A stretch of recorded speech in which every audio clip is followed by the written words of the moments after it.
name is Angeline Ace Mendoza. I'm 45 years old from Marilao, Bulacan. I used to work as a government employee before. I worked for BIR for 18 years. I was transferred to BBM in Malacanang as the Secretary of USEC Lilia. So kinuha nila akong secretary ng boss ko, kaya nalipat ulit ako ng Campus Engineer. So I was there until last year. Nephews and nieces, I have 4, 2 girls and 2 boys. Kami ng mommy ko yung nag-aalaga sa kanila, nagpalaki, nag-aaral. So sila yung kasama ko. I am the breadwinner of my family. They actually call me Nainay kasi I am like their mother. After graduation, my first job after it is BIR na agad. Naging revenue officer ako. Audit day namin nung naramdaman ko na nagmanhid yung half ng face ko. Hinawakan ko siya, sabi ko, parang manhid na manhid siya. Hindi siya gumagalaw. Tapos bumaba na siya hanggang shoulders. Hindi na to normal, sabi ko, kasi hindi ko na siya magalaw. Tapos napansin niya na nagsasalita ako yung kalahati ng face ko, hindi gumagalaw. September 2017 ako na mild stroke. Pagdating ko sa ER, nung binipi ako, it's 200/140. Tapos pinahiga nila ako, chinek nila ako. Tapos ang dami nilang questions. Parang mga 3 doctors yung kumakausap sa akin. And then, hindi ko napansin, yung isang doctor na nasa paanan ko, ginaganyan niya pala ng lapis yung talampakan ko. Wala akong nararamdaman. So that, nag-declare sila na na-stroke nga ako. Nung nalaman niya na yun yung diagnose ng doctor sa ER, sabi niya, nako, na mild stroke na yan. Sabi niya, wag na yan palabasin. Pag na-stroke ka, hindi ka makakagalaw. So, sobrang sakit kasi ng ulo ko. Tumawag ako sa office, sabi ko, hindi na talaga, ayaw ako palabasin ng hospital. Hanggang sa dire-diretso na yun, dinala na ako sa ICU.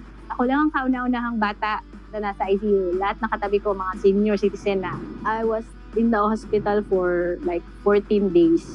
Siguro mga 12 days ako nasa ICU and then after mga 2 days, nilabas ako sa regular room. Ang tagal kong naka-wheelchair at saka yung saklay, walker.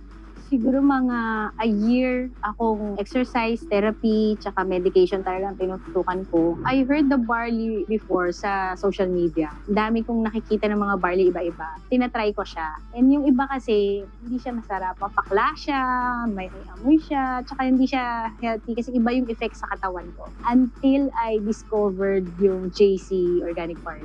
Nakita ko siya sa online. And then nung una, ayoko pa nga siyang bilhin. Pero nung nakita ko yung mga testimonies, why not give it a try? Nag-order ako, and then I met this person, si Carl.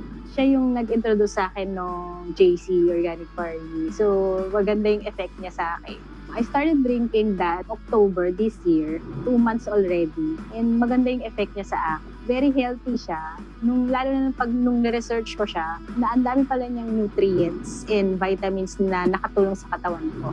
More calcium than milk. Kaya very healthy siya. Bigla na lang akong nagiging malakas, nawala yung mga sakit ng mga joints ko. Tapos, nung sumunod na week na nag-try ako, sabi ng doctor ko, sige, buwasan na natin yung gamot mo kung maganda yung effect sa'yo. So ngayon, thank God, ang iniinom ko na lang 6 na lang na medication. I drink JC every morning when I wake up before I do anything else. And then, before I sleep.